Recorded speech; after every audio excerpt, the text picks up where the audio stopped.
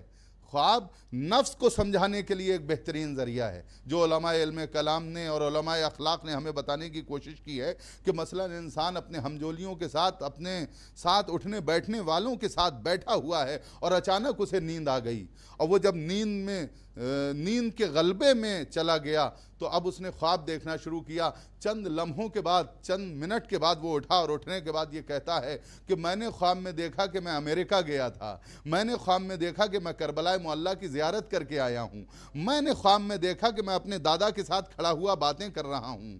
تو اس کا مطلب یہ ہے کہ وہ لوگ جو بیٹھے ہوئے تھے، جو گفتگو کر رہے تھے، یہ ان کی باتیں تو سن نہیں پا رہا ہے، لیکن یہ کیسے کربلا کی زیارت کرایا، اس نے کیسے اپنے والدین کی باتوں کو سن لیا، اس نے کیسے خواب میں اپنے دادا کی بات کو سن لیا۔ اس کا مطلب یہ ہے کہ نفس کے اندر وہ قوت پائی جاتی ہے۔ خواب کے ذریعے سے نفس کو سمجھنا ہے کہ نفس کے اندر وہ قوت و طاقت و صلاحیت پائی جاتی ہے کہ اسے سننے کے لیے کانوں کی ضرورت نہیں ہے، اسے دیکھنے کے لیے آنکھوں کی ضرورت نہیں ہے، اسے جانے کے لیے اس جسم کی ضرورت نہیں ہے، لیکن پیدا ہونے کے لیے اس جسم کی ضرورت ضرور ہے۔ اب تھوڑا سا نفس کو سمجھنے کی کوشش کریں اور اس جسم کو سمجھنے کی کوشش کریں تو نفس کی کیفیت یہ ہے، نفس کا تعلق ہے بلندی سے، نفس کا تعلق جسے روح کہا جاتا ہے، اس کا تعلق ہے بلندی سے، اس کا تعلق ہے ارتقاء سے۔ اور میں آپ کے سامنے عرض کروں کہ روح چار چیزوں سے مل کے بنی ہے، جس طرح سے جسم چار چیزوں سے مل کے بنا ہے، میں نے ابھی آپ کے سامنے عرض کیا تھا، اسی طرح سے روح کو بھی چار چیزوں سے مل کے بنایا گیا ہے۔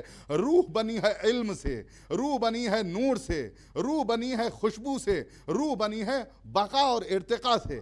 چار طریقوں سے مل کے روح بنی ہے، چار چیزوں سے مل کے جسم بنا ہے۔ اب ان دونوں میں کشمکش جاری ہے، روح اپنی طرف کھینچتی ہے، جسم اپنی طرف کھینچتا ہے۔ جسم چاہتا ہے اسے پستی کی طرف لے جائیں، روح چاہتی ہے اسے بلندی کی طرف لے جائیں۔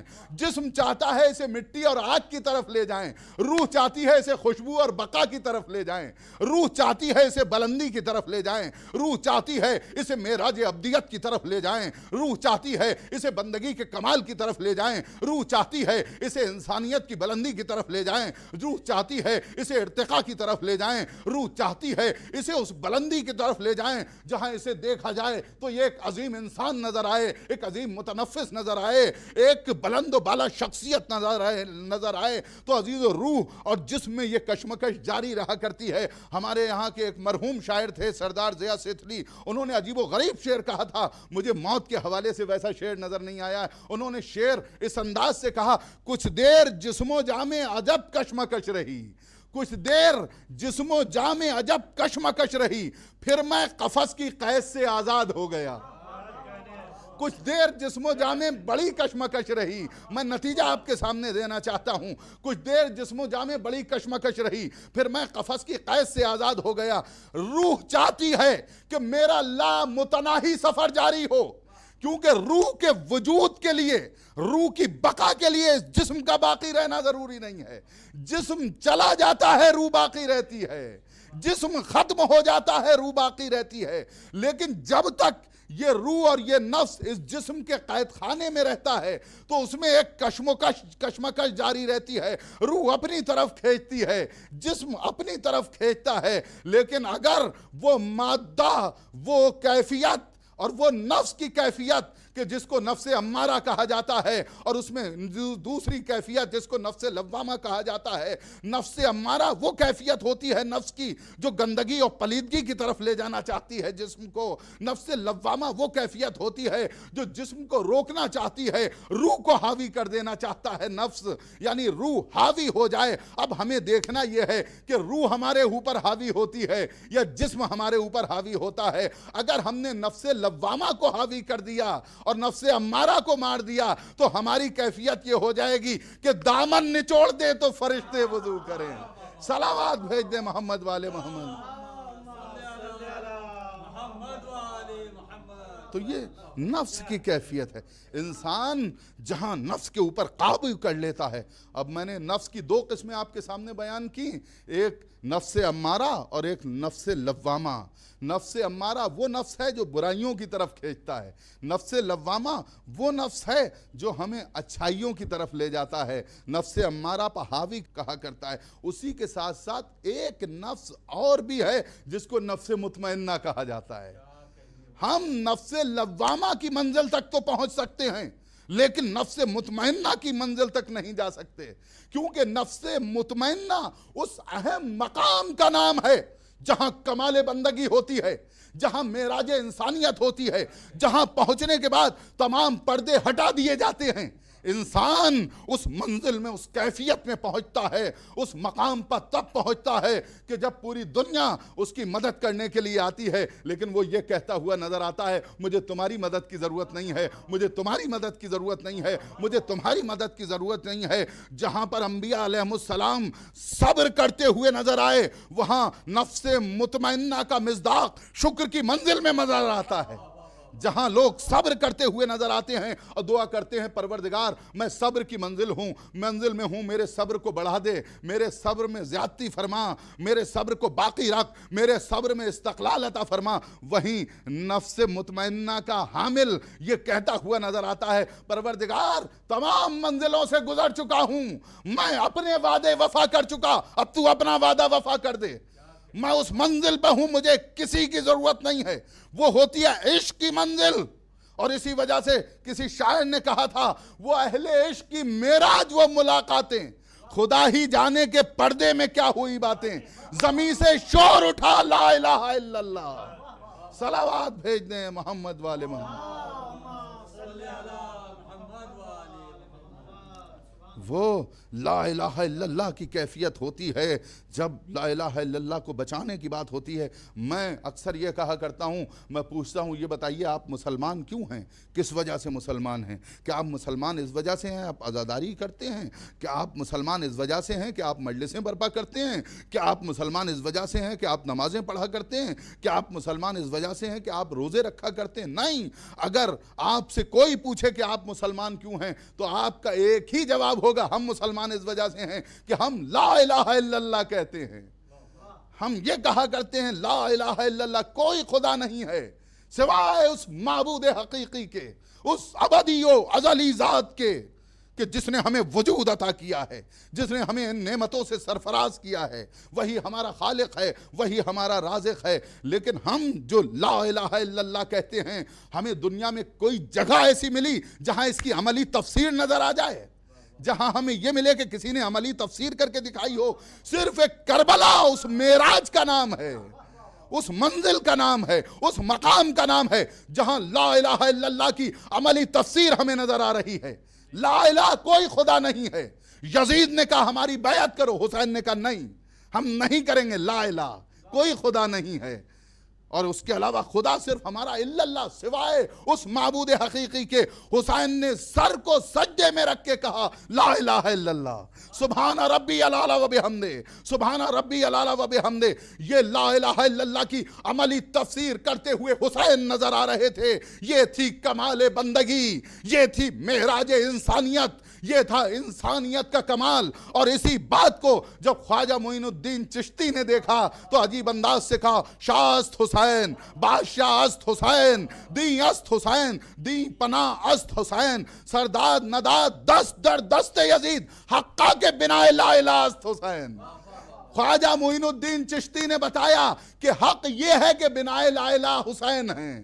اب ایک فقرہ تو خواجہ معین الدین چشتی نے بتا دیا، ہمیں دوسرے فقرے کو بھی دیکھنا ہے کہ ہمیں کوئی مدبر، کوئی مفکر ایسا آئے جو یہ بتائے کہ حسین نے جو کربلا کے میدان میں لا الہ الا اللہ کی عملی تفسیر پیش کی تھی اس کو کس طرح سے سمجھنا چاہیے، اس پر کس طرح سے غور کرنا چاہیے۔ تو ہم دیکھتے دیکھتے ادبیات کی وادی میں جب سر محمد اقبال کے گھر تک پہنچے تو ہمیں ان کا ایک شعر عجیب و غریب انداز سے نظر آیا۔ انہوں نے کہا نقش الا اللہ بر صحرا نوشت، سطر عنوان نجات ماں نوشت۔ حسین نے اپنے خون کی سرخی سے الا اللہ کے نقش کو ریگزار کربلا پر اتنا گہرا کر دیا تھا، قیامت تک کتنی ہی آندھیاں چلیں، کتنے ہی طوفان آئیں، اب لا الہ الا اللہ کے نقش کو مٹا نہیں سکتے۔ ایک صلوات بھیجیں بآواز بلند۔ اور حسین جو لا الہ الا اللہ کی عملی تفسیر کربلا کے میدان میں پیش کر رہے تھے، وہ لا الہ الا اللہ کی عملی تفسیر بھی تھی اور انسانیت کا ایک پیغام بھی تھی، انسانیت کی بقا کا ایک میسج بھی تھی۔ حسین انسانیت کو بچانا چاہتے تھے۔ یہی وجہ ہے کہ آج پوری دنیا کے منظرنامے پر نظر ڈال کے دیکھیے، پوری دنیا پر نظر اٹھا کے دیکھیے، کون سی قوم ایسی ہے جو حسین کا غم نہیں منا رہی ہے؟ کون سا قبیلہ ایسا ہے جو حسین کا غم نہیں منا رہا ہے؟ جس کے سینے میں دھڑکتا ہوا دل موجود ہے تو اس دل میں کربلا ضرور نظر آئے گی، کیونکہ حسین کی قربانی اور حسین کا وہ کارنامہ، حسین کی وہ شہادت کوئی 61 ہجری کے لیے نہیں تھی، بلکہ قیامت تک جب تک باطل قوتیں سر اٹھاتی رہیں گی وہ حسین کی حل من ناصر ینصرنا کی صدائے بازگشت سماعتوں سے، انسانی قدروں کے بچانے والوں کی سماعتوں سے ٹکراتی رہیں گی۔ حسین کا وہ آفاقی پیغام تھا، حسین کا وہ انسانیت کو بچانے والا پیغام تھا۔ اسی وجہ سے ہر شخص انہیں خراج عقیدت پیش کرنے کے لیے تیار ہے۔ کربلا ایک مرکز ہے عشق کا، کربلا ایک سمبل ہے، کربلا ایک علامت ہے عشق کی، محبت کی اور قربانی کی۔ اور رشتوں کی قدروں کو جو حسین نے بتایا ہے وہ کربلا سے بہتر کوئی نہیں بتا سکتا۔ ابدی کلی اکلک، پروردگار نے کہا تھا میرے بندے تو میرا ہو جا، میں تیرا ہو جاؤں گا۔ ٹھیک ہے میرے مالک، ہم تیرے ہو جائیں گے، ہونے کی کوشش کریں گے، لیکن تو ہمارا کیسے ہوگا؟ بس میں اپنی گفتگو کو عزیزوں سمیٹ رہا ہوں۔ پروردگار نے یہ تو کہا عبدی کلی اکلہ کہ میرے بندے تو میرا ہو جا، میں تیرا ہو جاؤں گا، ہم تیرے ہو جائیں گے۔ نمازیں تیرے لیے، روزے تیرے لیے، حج تیرے لیے، زکوٰۃ تیرے لیے، خیر و خیرات تیرے لیے، لیکن تو یہ بتا جب ہم تیرے ہو جائیں گے تو ہمارا کیسے ہوگا؟ پروردگار آواز دے گا جب تم میرے ہو جاؤ گے تو میں تمہارا اس طرح سے ہو جاؤں گا کہ آنکھیں تمہاری ہوں گی، بینائی میری ہوگی، دل تمہارا ہوگا، دھڑکن میری ہوگی، جسم تمہارا ہوگا، طاقت میری ہوگی۔ اور جب انسان اس منزل میں پہنچ جائے وہ کچھ کرتا ہی نہیں، وہ وہی کرتا ہے جو وہ چاہتا ہے، وہ کچھ کہتا ہی نہیں، وہ وہی کہتا ہے جو وہ چاہتا ہے۔ پھر وہ اس منزل میں ہوتا ہے، منزل عشق پہ ہوتا ہے کہ جب پروردگار اس سے پوچھتا ہے بتا تیری رضا کیا ہے، بتا تیری رضا کیا ہے، تو کمال بندگی پہ ہے، میں تجھ سے بہت خوش ہوں۔ لوگ کہتے ہیں کہ آخر یہ پوری دنیا حسین کا غم کیوں مناتی ہے، حسین کو کیوں مانتی ہے، کیوں اس بات کو تسلیم کرتے ہیں؟ تو اکثر میں ان سے کہا کرتا ہوں وہ بڑھیا والا واقعہ یاد ہے جو بڑھیا نے بادشاہ کے سامنے اپنا پورا سرمایہ جو اس کے پاس ایک دمبا تھا وہ ذبح کر کے اس کی جان بچائی تھی؟ تو یہ بتائیے کہ میں تفصیل میں نہیں جانا چاہتا، بڑھیا نے ایک شکاری بادشاہ کی جان بچائی تھی۔ اب اگر وہ بڑھیا بادشاہ کے دربار میں جائے تو بادشاہ کو کیا کرنا چاہیے؟ تو ہر انصاف پسند یہی کہے گا بادشاہ اگر اپنی حکومت بھی اس بڑھیا کے قدموں میں رکھ دے تو کم ہے، کیونکہ اگر اس کی زندگی نہ ہوتی تو حکومت کہاں ہوتی، اس کی زندگی نہ ہوتی تو یہ سرمایہ کہاں سے ہوتا، اس کی زندگی نہ ہوتی یہ جاہ و حشم کہاں سے ہوتا۔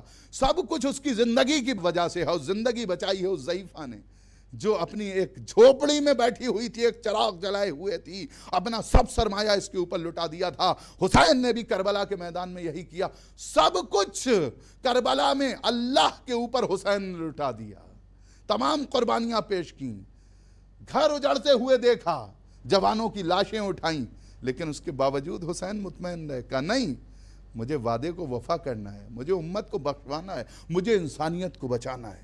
لہذا حسین اسی انسانیت کو بچانے کے لیے، دین الہی کو بچانے کے لیے، انسانیت کی قدروں کے تحفظ کے لیے کربلا کے میدان میں پہنچے، اور تنہا نہیں تھے بلکہ جناب زینب بھی تھی۔ اب میں 2-3 فقرے کہہ کے بات کو مکمل کر دینا چاہتا ہوں۔ مجھے یاد ہے جناب ابراہیم کا جب شہادت ہوئی، انتقال ہوا، وفات ہوئی ہے، سرکار رسالت پناہ کے جو بیٹے تھے پیغمبر اعظم کے، تو حضور نے جب انہیں دامن کوہ میں دفن کیا ہے تو کافی دیر تک بیٹھے رہے۔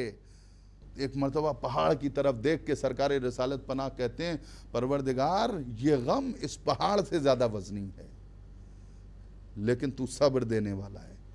لیکن ہم نے حسین کو اس منزل میں دیکھا کہ حسین جب جناب علی اصغر کو دفن کر رہے تھے تو حسین نے ایک جملہ کہا، وہ جملہ سنیے، پروردگار صبر نہیں ہوتا، لیکن صبر اس وجہ سے کر رہا ہوں کہ تو دیکھ رہا ہے، تو میری قربانی کو دیکھ رہا ہے، جس طرح مجھ پر ظلم کیا جا رہا ہے وہ دیکھ رہا ہے۔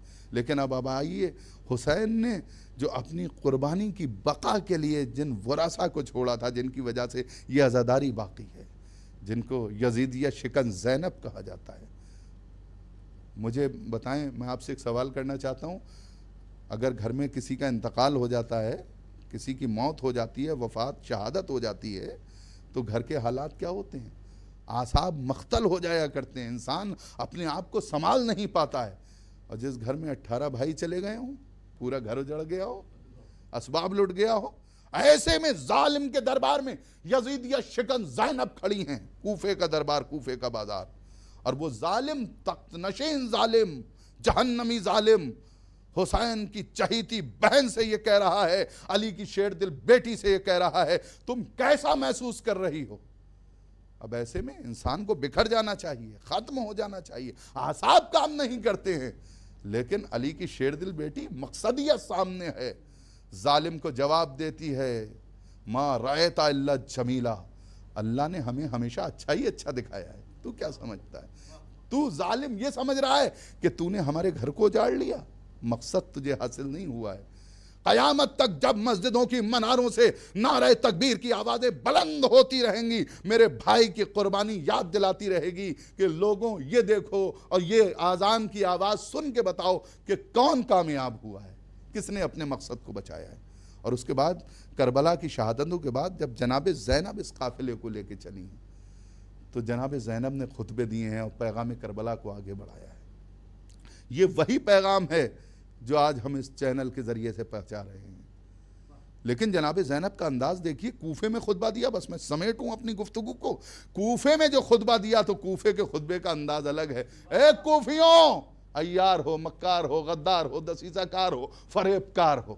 اور اس کے بعد جب یہی زینب اس ظالم یزید کے دربار میں پہنچی ہے جو اپنے آپ کو سپر پاور سمجھ رہا تھا، 700 کرسی نشین، اور وہ معمولی لوگ نہیں تھے، اس میں عمرا تھے، اس میں سفرا تھے، اس میں ارکان حکومت تھے، اس میں ارباب حکومت تھے، اس میں ریاستوں کے امیر، سفیر، کبیر سب بیٹھے ہوئے تھے، پوری ریاست کے آئے ہوئے لوگ بیٹھے تھے، چھوٹی چھوٹی ریاستوں کے سربراہان بیٹھے ہوئے تھے۔ ایسے میں وہ ملعون ظالم اپنی بڑائی کرنا چاہتا ہے اور بتانا چاہتا ہے، اور قرآن کی آیت کے ساتھ اپنا خطاب شروع کر رہا ہے، وَتُعِزُّ مَن تَشَاءُ وَتُذِلُّ مَن تَشَاءُ۔ حسین کی بہن زینب، علی کی شیر دل بیٹی زینب، یزیدیہ شکن زینب سر کو جھکائے ہوئے کھڑی ہیں، لیکن اس ملعون نے جیسے ہی یہ بتانے کی کوشش کی اللہ نے ہمیں عزت دی ہے، ایک مرتبہ جناب زینب کو جلا لایا گیا، آواز دی، امن العدل یبن طلقہ، کیا یہی عدل ہے طلقہ زادے؟ جناب زینب نے اس جملے کے ذریعے سے یزید کو اس کا ماضی یاد دلا دیا۔ طلقہ ان لوگوں کو کہا جاتا ہے جنہیں سرکار رسالت نے آزاد کیا تھا فتح مکہ کے موقع پر۔ جناب زینب نے بتایا تم وہ ہو، ان کی اولاد میں ہو جن کو ہمارے جت نے آزاد کیا تھا، اور تم ہمیں اس طرح سے ہمارے گھر کو اجاڑ کے ہمیں قیدی بنا کے تم ہمیں مجبور سمجھتے ہو، ہم مجبور نہیں ہیں۔ اور اس کے بعد جناب زینب نے حیدری جلال کے ساتھ کہا تو اپنے آپ کو مختار سمجھتا ہے، تو اپنے آپ کو حاکم سمجھتا ہے، تو اپنے آپ کو سربراہ سمجھتا ہے، بتا میں تجھ سے پوچھنا چاہتی ہوں اگر تو اتنا بڑا مختار ہے، تیرے اختیار میں سب کچھ ہے، تو یہ جو روشن دان سے روشنی آ رہی ہے، یہ جو ہوا آ رہی ہے، اسے روک کے دکھا۔ جیسے یہ کہا سب خاموش ہو گئے، لیکن جناب زینب کے خطبے کے اور لہجے کے اس جلال نے، جو وہاں قیافہ شناس بیٹھے ہوئے تھے، جو عمراء رؤساء بیٹھے ہوئے تھے، انہوں نے محسوس کیا۔ چند افراد تاب نہ لا سکے، اپنی جگہ پر کھڑے ہو گئے، اور کھڑے ہونے کے بعد کچھ قیافہ انداز آئے ہوئے مہمان سربراہوں نے ایک دوسرے سے یہ کہا کہ ارے یزید کے دربار میں اتنی جرات، اس طرح سے گفتگو کرنا، اس طرح سے کہنا، یہ کسی میں ہمت نہیں ہو سکتی۔ اس طرح سے تو بات ظالم کے دربار میں، حاکم کے دربار میں یا علی گفتگو کر سکتے ہیں یا ان کی بیٹی گفتگو کر سکتی ہے، یہ ہو نہ ہو علی کی بیٹی ہے۔ جناب زینب نے کہا اب دکھا اپنا اختیار، اور اس کے بعد جناب زینب نے کہا اگر تو میرا اختیار دیکھنا چاہتا ہے۔ ایک مرتبہ جناب زینب نے یزیدیہ شکن زینب نے نگاہیں اٹھا کے کہا اس کو کہنا تھا۔ خاموشی، سناٹا، سکرات کا عالم، جانوروں کے گلوں میں پھڑی ہوئی گھنٹیاں خاموش ہو گئیں، کسی میں بولنے کی ہمت و تاب نہ تھی۔